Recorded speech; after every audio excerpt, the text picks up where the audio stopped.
Salve, bem-vindos! Cenários da Aurora do Brasil, uma visão da arquitetura colonial no Brasil. É um livro que, como se diz, já nasceu clássico. Um trabalho organizado e escrito pelo arquiteto Jorge de Souza I. E Jorge I é o nosso convidado de hoje no Espaço Aberto. Muito obrigado pela sua presença. Eu que agradeço, meu A pronúncia está certa? Jorge I? I, é. Obviamente de origem francesa. Origem francesa, é. O senhor é filho, neto? Não, eu sou já quarta geração brasileira. Quarta geração. É. Mas provavelmente já se acostumou com brasileiros chamando de UE. Não, de todas as possibilidades. Todas as possibilidades que podem fazer com 3 letras foram feitas.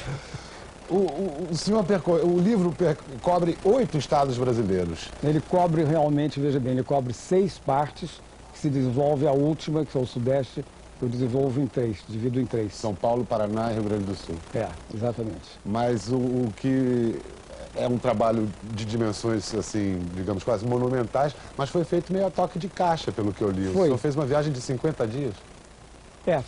Não é bem 50 dias, foram 52 lugares visitados. Certo. 52.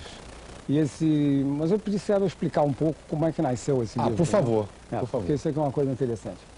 O livro, antes de mais nada, ele pretende ser, quer dizer, isso é o que eu imagino ele poder ser, uma espécie de um objeto de conquista. Como foi um objeto de conquista para mim, nos idos de 40, 41, o livro do Edgar Cerqueira Falcão, chamado Relíquias da Bahia. Eu devia ter 17 anos para 18, estava fazendo complementar de engenharia, e recebi de um colega meu que depois veio a ser meu cunhado, Antônio Carlos Marinho Nunes, um livro com uma dedicatória inusitada para uma pessoa daquela idade, que era uma dedicatória em diagonal, com 6 linhas, e que era uma dedicatória mais ou menos profética, porque eu ainda não tinha me determinado em termos vocacionais. Uhum. E a dedicatória é profética, dizendo, já que você, Jorge, do grupo artista, etc., nada mais bem pensado do que essas relíquias que significam patrimônio nosso, que você como artista sabe desenvolver, enfim. E era um livro sobre o patrimônio colonial da Bahia. É um livro extraordinário, quer dizer, um clássico até hoje extraordinário, porque é um livro de iconografia, ele tem um pequeno texto inicial de apresentação, e é um livro absolutamente iconográfico que cobre toda a Bahia, em termos de nosso patrimônio colonial.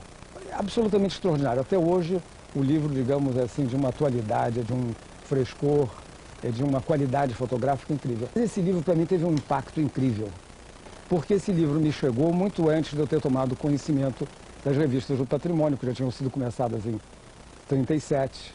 E que impacto foi esse de descobrir que o Brasil tinha um impacto estético inacreditável, sabe? Uma coisa, porque naquela época, veja bem, 40, 39, viajava-se muito menos do que hoje em dia. As estradas eram ruins, não é verdade? Para a Bahia, ir de automóvel nem pensar, você tinha que ir de navio. Minas eu conhecia ainda mal, muito mal. Conhecia, assim, a parte periférica, tipo estação de água, mas não tinha ainda entrado em cheio. De maneira que aquilo foi para mim um impacto fantástico. Aquele livro foi, para mim, o que eu pretendi fazer desse, uma espécie de objeto de conquista. Para jovens artistas. Mas de conquista para quê? Para o reencontro de um dom que é nosso, que é uma coisa que nos foi legada e que você, de uma certa forma, como diz a epígrafe do Dr. Lúcio, coisas que estavam dentro de nós, mas que nós não sabíamos. Vendo aquelas casas, aquelas igrejas, de surpresa em surpresa, a gente como se encontra, fica contente, feliz e se lembra das coisas esquecidas, de coisas que a gente nunca soube, mas que estavam lá, dentro de nós.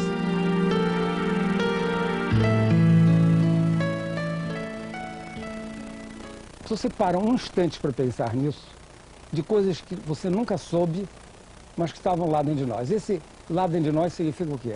É um conteúdo anímico, não é verdade? É alguma coisa que você recebeu, digamos assim, com osmose, de um dom que nos cerca e que, de repente, você pode ter um gesto de emoção por aquilo que você ainda não conheceu, mas que vai conhecer.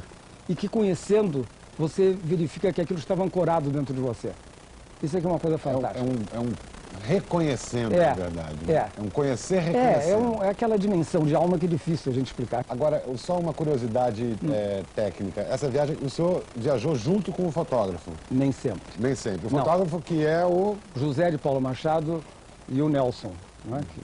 Monteiro, que os dois são absolutamente talentosos. E, aliás, o livro, eu devo também fazer justiça a uma pessoa que eu gosto muito, que eu achei muito importante, que foi o veículo estético do livro, porque a diagramação dele é muito bonita. A parte gráfica dele é muito bonita. Que é da Ana Luísa Escorel, que é filha do nosso Antônio Cândido, e que é casada com Eduardo Escorel, que é uma pessoa que se dedica, digamos assim... à luz. À luz. Exatamente. Não é? Agora, uma curiosidade de repórter. Todas as fotos mostram cenários impecavelmente limpos. Ah, eu vou chegar. E também não se vê gente nas fotos. Primeiro, pessoas. foi necessário fazer muita faxina ou esses lugares estão bem preservados mesmo? E precisou afastar os turistas? Eu sou um maníaco pelo Brasil. Primeiro que eu sou um otimista exagerado. Então você vai dizer assim, você é um otimista doente. Talvez seja. Então, isso é o que preserva, digamos assim, uma possibilidade de entusiasmo de vida. Mas houve uma certa razão. Repara, se eu estava querendo retroagir a um gesto colonial, de uma grande depuração e de uma situação rarefeita, se eu colocasse pessoas, ou vissem pessoas, você tinha um ar folclórico que escapa, seria um guia turístico. Perfeito. Compreende? De acordo. Ele não é um que seja pausterizado, não é nada disso. Ele é, digamos, colocado no seu gesto essencial. Sim, mas e a questão da preservação de lugares limpos? Eles estão limpos, são bem preservados? Do modo geral, estão. Veja bem, olha, eu acho o seguinte, quando nós imaginamos, eu não sei se você viu o agradecimento que eu fiz no final. Se você viu que eu faço, está bem aí no finalzinho. Vi. A todos os que deram seu gesto de amor, esse? Na criação do que entenderam como bom e o belo. E há muitos outros que, descobrindo o seu valor, julgaram seu dever preservá-lo para nós. Então, por exemplo, esse agradecimento, ele inclui no seu bojo, evidentemente, todo o serviço que foi feito pelo Patrimônio Histórico e Artístico Nacional até hoje. E foi um gesto impecável, digamos assim, de amor ao Brasil, e é que é permanentemente. Eu diria que eles estão, sim. Você sabe que a dificuldade grande de fotografar é que é o seguinte, em muitos lugares você tem que obter permissão. E essa permissão foi conseguida, evidentemente. Nós fizemos isso de uma maneira quase exaustiva. Depois você vai encontrar condições de tempo que nem sempre são favoráveis. Por exemplo, quando o José chegou em Diamantina, que é um lugar que eu gosto enormemente, chovia desesperadamente. Ele até teve uma ideia um pouco prejudicada de Diamantina. Tanto que os dois exemplos que eu queria, que eram fantásticos, teve que ser feito em branco e preto. É uma questão até de gosto, não sei. Eu fiquei fascinado por Tiradentes porque eu peguei lá 4 dias de sol maravilhoso e o que aconteceu em Tiradentes e em Diamantina foi o oposto. Chovia o dia inteiro. E, obviamente, se você vai fazer externas, isso prejudica qualquer fotógrafo, né? E realmente a gente não foi feliz em Diamantina com o tempo. São Pedro ali não colaborou muito, não. O prazo não permite que você volte. Então você me perguntou quantas fotografias. Eu acho que foram cerca de 3.000 fotos. Por quê? Você tinha que queimar filme, você tinha que se garantir. Se eu chegasse no Rio de Janeiro, no laboratório, e visse que alguma coisa de Alcântara faltou ou não deu certo, eu não ia ter tempo para voltar para Alcântara, entendeu? Eu convidei o Jorge, quando foi chamado pelo BNDES para fazer a fotografia e editar o livro, aqui pela AGI, foi pelo fato de eu saber que não haveria sombra de dúvida de qualquer erro acontecer. Não só pela grandiosidade da sua cultura, como pela exigência do perfeccionismo dele, né? Jorge é um arquiteto que eu conheço, é um amigo, é um pai, é um tio, desde que eu nasci, e que é uma pessoa, assim, grande em todos os sentidos, generoso em todos os sentidos. De modo que eu estava em boas mãos, uma vez que ele topasse aceitar. Então, uma grande coisa, talvez a maior dificuldade no início foi convencer o Jorge de participar de um livro, porque foi a primeira vez que ele escreve um livro, né? O que há em comum, por exemplo, entre edificações que se encontram no Maranhão e no Rio Grande do Sul. E o que faz do colonial brasileiro especificamente brasileiro? Eu vou tentar explicar isso, que é uma coisa meio complicada, porque isso, na verdade, é o grande desafio do livro. Você lendo o texto, você vai encontrar o seguinte: convida-se o leitor a adquirir uma espécie de um estado de graça. Estado de graça mesmo no sentido de definição teológica, de você se despojar de uma série de coisas para poder, então, penetrar naquilo que seria, digamos, a contemplação de imagens que seriam quase como você contemplar um retrato de família num álbum de família, onde você vai encontrar traços de parecência, gestos, os mais sutis e tal, diferentes. Então, o que é curioso disso é o seguinte: você vai encontrar esses gestos tanto em coisas absolutamente mais opulentas, como também outros de uma simplicidade incrível, que é o vestígio do gesto português ao longo desse longo comprimento. E esse longo comprimento, ele evidentemente reproduz de uma maneira muito maior, porque é uma escala muito mais espichada, a própria configuração de Portugal. Porque Portugal é um país... Com a presença moura.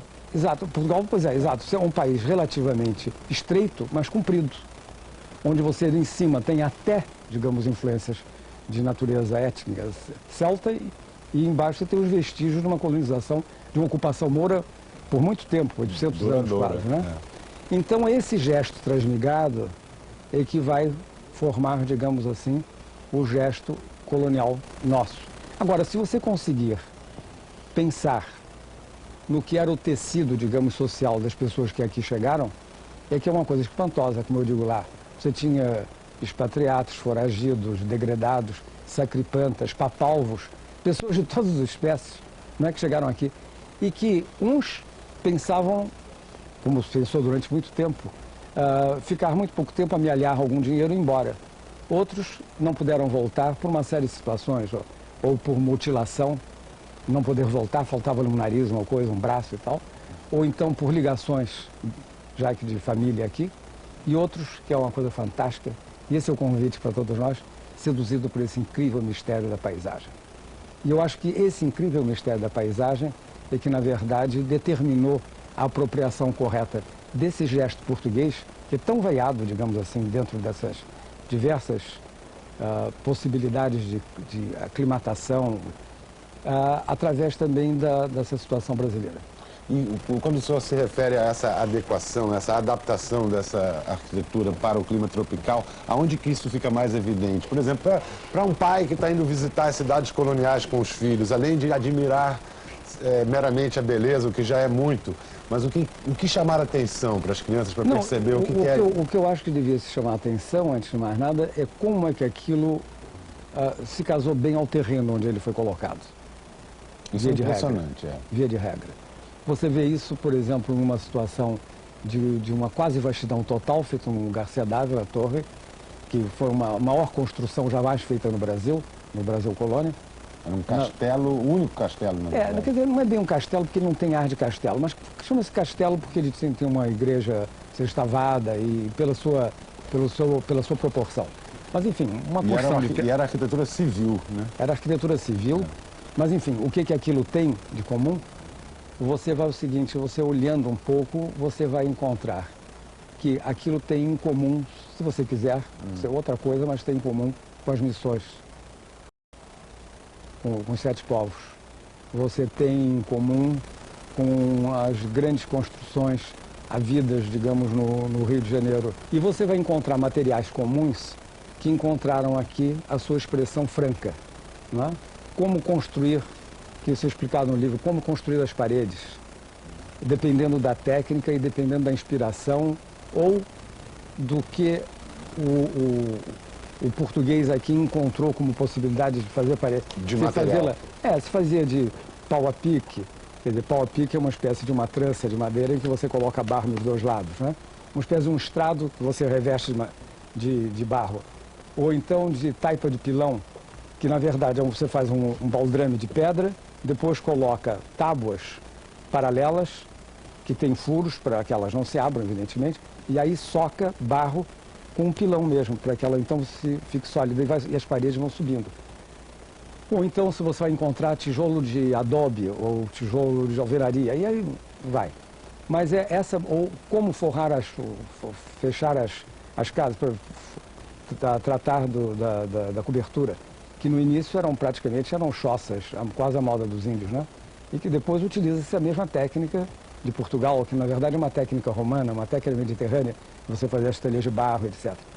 Então, esse léxico, assim, usando a palavra imprópria, mas sim, analogicamente certa, esse léxico é que determina essa familiaridade. Isso aqui é uma coisa fantástica. E como que eles resolveram, como que se resolvia, por exemplo, contradições?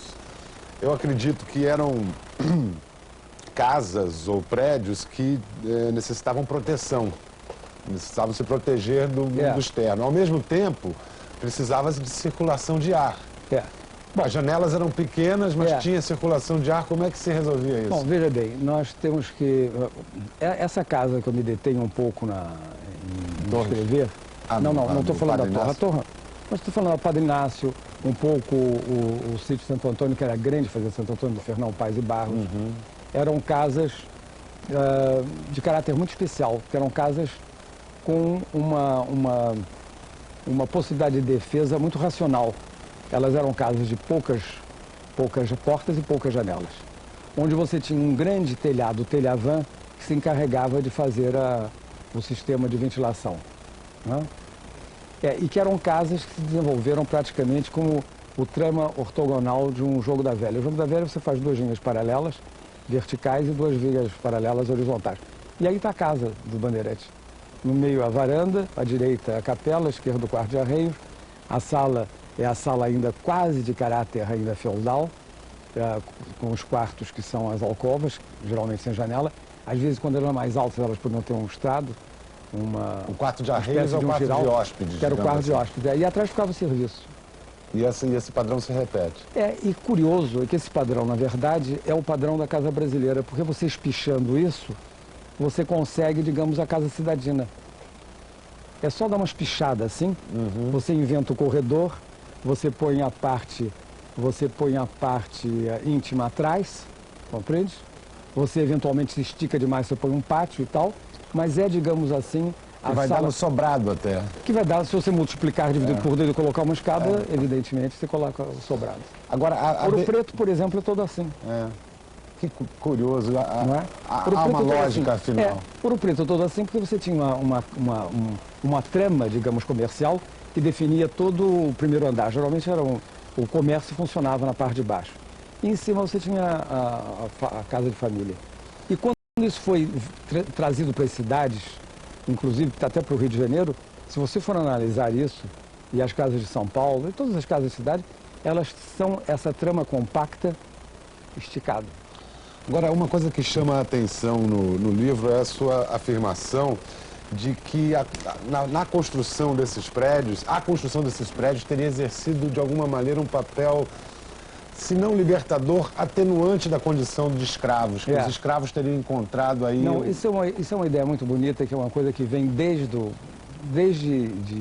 Padre Antônio Vieira, nos seus sermões, quando ele falava da humanidade do escravo. Então, se ele falava da humanidade do escravo, ele falava na alma do escravo. Ele falava na possibilidade, digamos assim, do escravo explicitar de alguma forma a sua liberdade. Mas o explicitar a sua liberdade podia ser simplesmente um gesto de fuga. Um quilombo é uma explicitação de liberdade, na verdade, de caráter social enorme, de outro tipo de alcance. Mas isso, digamos, o escravo, sem poder, com a sua liberdade de tal forma cerceada, de não poder sair. Então, e ele tendo uma tarefa, ele colocar a parcela de sua liberdade nessa tarefa, fazendo-a bem e amando o que se faz, já é uma outra coisa fantástica.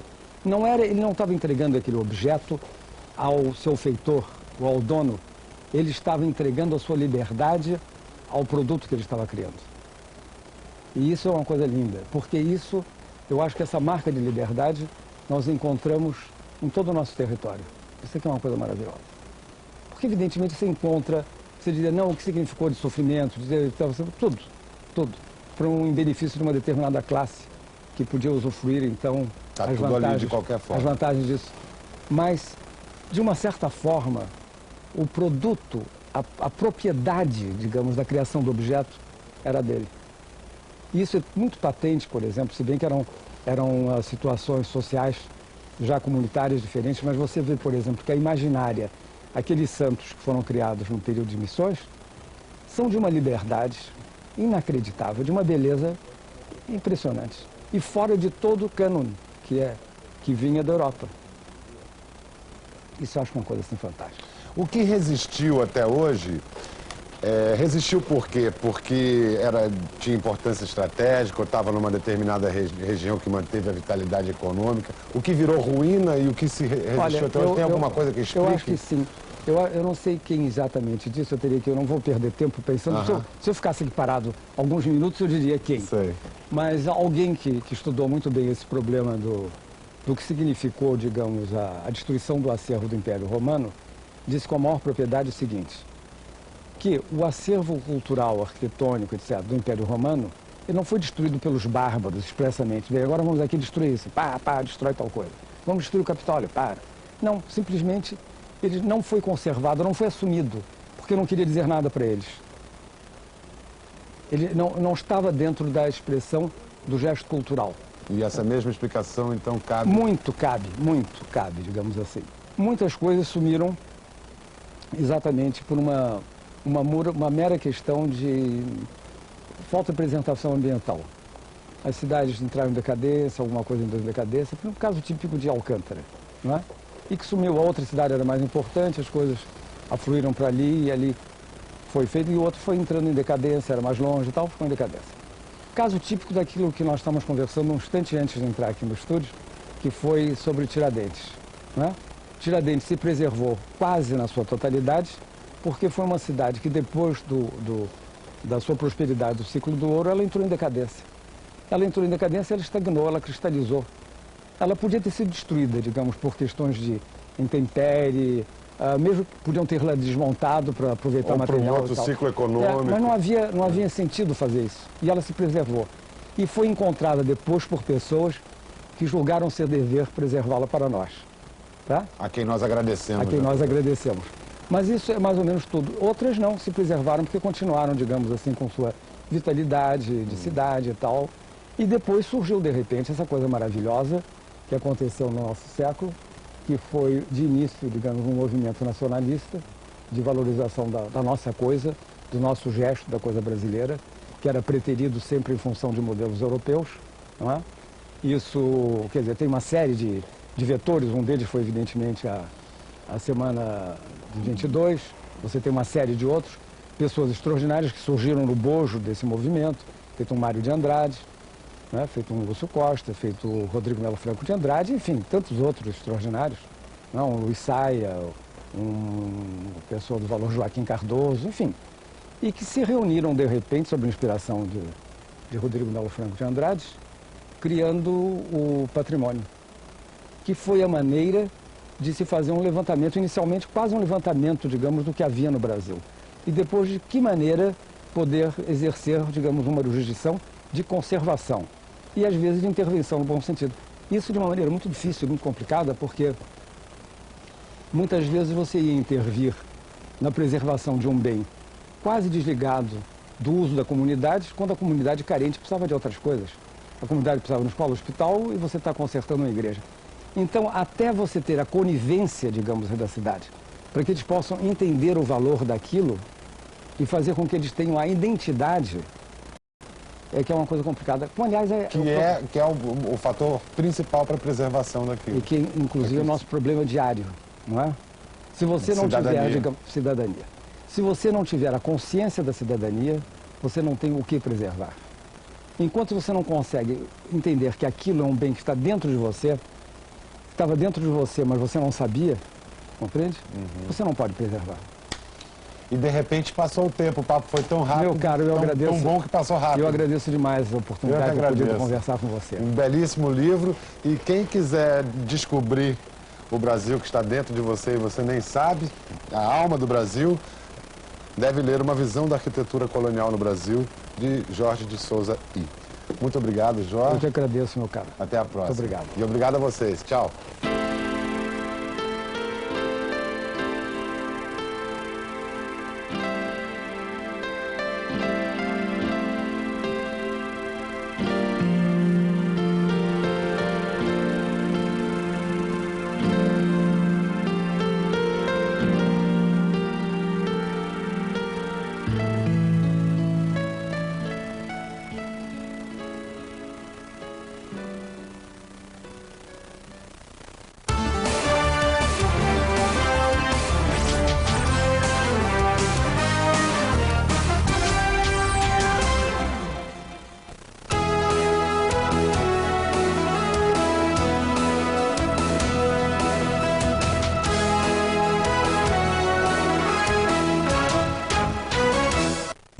A história secreta da elite que comanda os Estados Unidos. No livro O Grande Teste, o jornalista e escritor Nicholas Lemann revela que o país das oportunidades é uma nação criada por uma aristocracia, onde o dinheiro manda. Com o aumento do poder do país, os ricos ficam mais poderosos e menos interessados no bem-estar do povo. Milênio, com Ednei Silvestre, nesta segunda, 11 da noite. Um olhar sem preconceito da vida dos morros. Filmes que revelam personagens que nunca viram uma câmera, mas que têm muita história para contar. Vamos mostrar o trabalho de um diretor de cinema premiado, Eduardo Coutinho, como ele está produzindo seu último filme, Babilônia 2000. E, sobretudo, a relação que ele criou com os personagens centrais do documentário, os moradores aqui do Morro Chapéu Mangueira. Espaço Aberto, com Caco Barcelos, nesta segunda, 9h30 da noite. Um retrato das contradições e desafios do nosso tempo. Análises e entrevistas ao vivo sobre os assuntos do momento. Apresentação ao vivo do Rio de Janeiro, São Paulo e Brasília. Jornal das 10, de segunda a domingo, 10 da noite. Austrália 2000, o país que vai sediar os Jogos Olímpicos numa série de programas especiais. Isso aqui realmente é paraíso. Quem são, como vivem e o que pensam os brasileiros que foram morar do outro lado do mundo. Aqui todo mundo olha para você na rua, te dá bom dia, dá um sorriso, então você tá sempre, no alto astral. Vamos conhecer a colônia brasileira na Austrália e ver o espaço que a nossa cultura conquistou na terra dos cangurus. Austrália 2000, com Eduardo Grilo, 5º programa, neste domingo, 7h30 da noite. Apoio Terra, a internet mais sua do que nunca. McDonald's, com você nas Olimpíadas. Nova Saveiro, a geração 3 da picape que leva você a qualquer lugar. E Embratel, para chegar mais perto, faz um 21. Marco Pereira, ele gravou 3 CDs no exterior e está retornando ao mercado fonográfico nacional. A paixão pela música erudita, as influências e a carreira do violonista, que no último mês já percorreu mais de 10 cidades brasileiras com seu novo show. Almanac, na madrugada de sábado para domingo.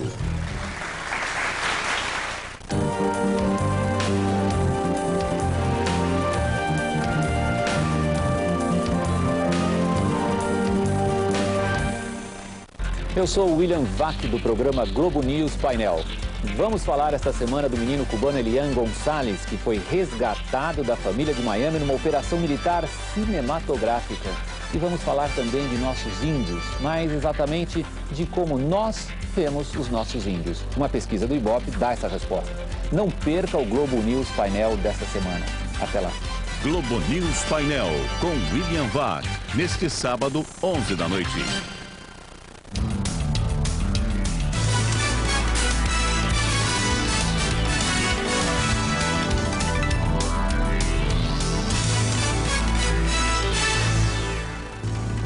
Sábado, 29 de abril, você vai ver nesta edição do Em Cima da Hora. Um protesto contra o desemprego na Coreia do Sul vira confronto entre trabalhadores e a polícia nas ruas de Seul. Você está na Globo News, o seu canal de jornalismo 24 horas no ar.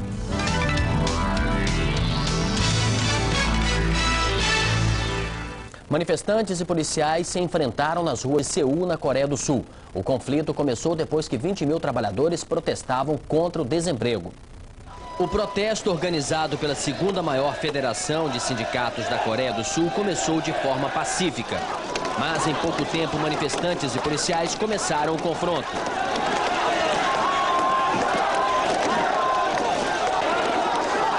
Os sindicatos estão com medo do desemprego, depois que uma montadora foi vendida para uma companhia estrangeira. Os trabalhadores ameaçam com greve geral se as reivindicações não forem atendidas. cancelamento da venda, os sindicatos querem que a semana de trabalho passe a ser de 5 dias. Atualmente é de 5 dias e meio. Várias pessoas ficaram feridas durante o confronto com a polícia, que usou de muita força para dispersar a multidão.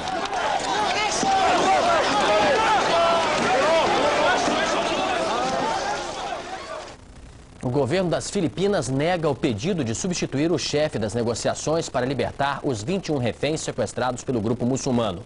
Um jornalista filipino que obteve permissão para entrar no cativeiro disse que os reféns estão debilitados e sem condições de andar. Um porta-voz do movimento muçulmano, Abu Sayyaf, que se intitula a Espada de Deus, pediu que o negociador